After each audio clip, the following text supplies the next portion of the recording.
The harder you try to perform, the worse it gets. If you've ever felt that crushing moment where you are trying so hard to be present, to get it right, to make it perfect, and your body just shuts down, that is not failure. That is your nervous system doing exactly what it is designed to do when it senses danger. And today, I'm going to show you why trying harder is the worst thing you can do and what actually works instead.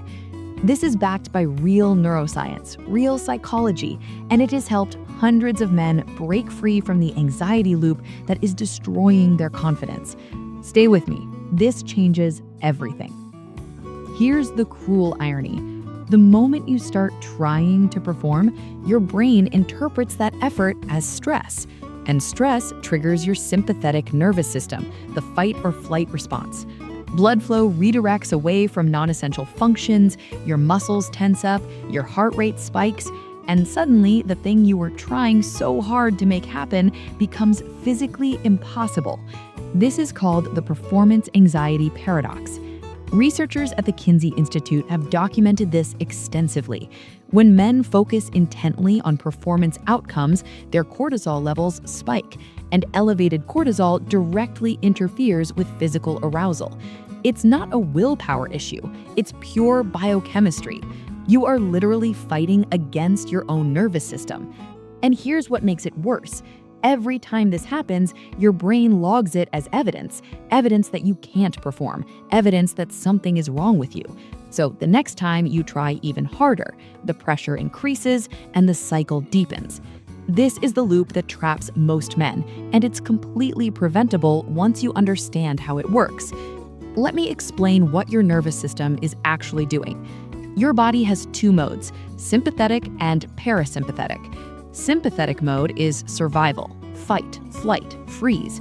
This is where your body sends blood to your muscles, sharpens your focus, and prepares you to run from danger. Parasympathetic mode is rest and digest. This is where arousal, connection, and physical intimacy actually happen. Here's the problem. You cannot be in both modes at the same time. When you're worried about how you're doing, analyzing every moment, trying to control the outcome, you are in sympathetic mode, survival mode. And in survival mode, your body quite literally cannot perform the way you want it to. A study published in the Journal of Sexual Medicine found that men with performance anxiety have measurably higher sympathetic nervous system activation during intimate moments. Their bodies are stuck in threat response. The solution is not more effort. The solution is less effort. You need to shift from trying to allowing. And that shift happens through 3 specific strategies I'm about to share with you. Before we continue, a quick note. This video and channel are for educational purposes only and do not provide medical advice. If you are experiencing ongoing performance concerns, please consult a qualified healthcare professional. Always seek professional guidance for medical issues. Now, let's talk solutions. Step 1. Stop performing, start connecting. The number one mistake men make is treating intimacy like a performance review. You're not being graded. Your partner is not sitting there with a clipboard rating your technique. What they actually want is connection, presence, the feeling that you are with them, not lost inside your own head worrying. Here's what I tell every client. Your job is not to perform. Your job is to be present. Next time you feel that anxiety creeping in, pause, take 3 slow breaths, and ask yourself, am I here with my partner or am I inside my own head worrying? Shift your focus from outcome to experience, from performance to presence. That shift alone drops your nervous system back into parasympathetic mode, and that's when your body can actually respond the way you want it to. Step 2. Use the 5 senses technique. This is a game changer for breaking the overthinking spiral. When you notice your mind racing, anxious thoughts taking over, performance pressure building, activate your 5 senses. Notice 5 things you can see, 4 things you can touch, 3 things you can hear, 2 things you can smell, 1 thing you can taste. This technique is used in clinical anxiety treatment because it forces your brain out of the future and into the present moment. And the present moment is where intimacy actually lives. Your nervous system cannot be anxious about what might happen when you are fully grounded in what is happening right now. Step 3. Reframe the conversation. Most men suffer in silence. They do not talk to their partner about the pressure they feel, the anxiety, the fear of not being enough, and that silence makes the anxiety worse. Here is what confident men do differently. They talk about it.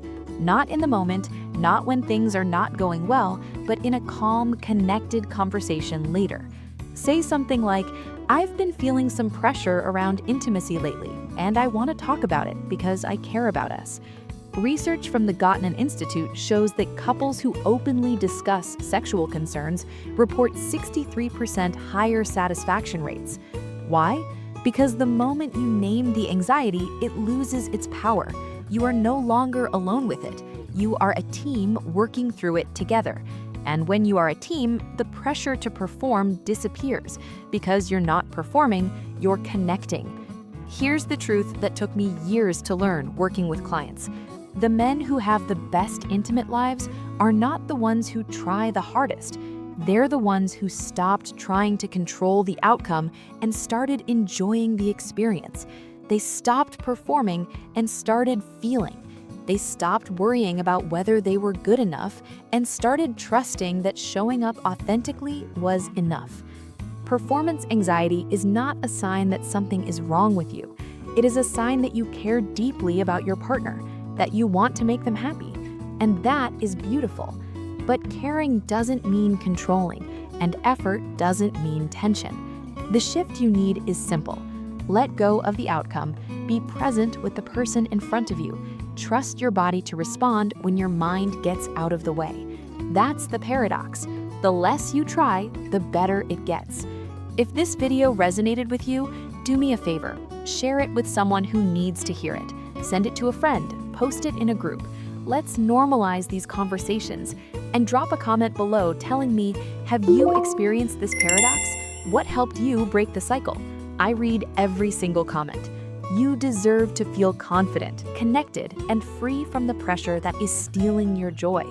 And that freedom starts the moment you stop trying to be perfect and start being present. If you want more science-backed strategies for mental health, confidence, and relationship wellness, hit that subscribe button.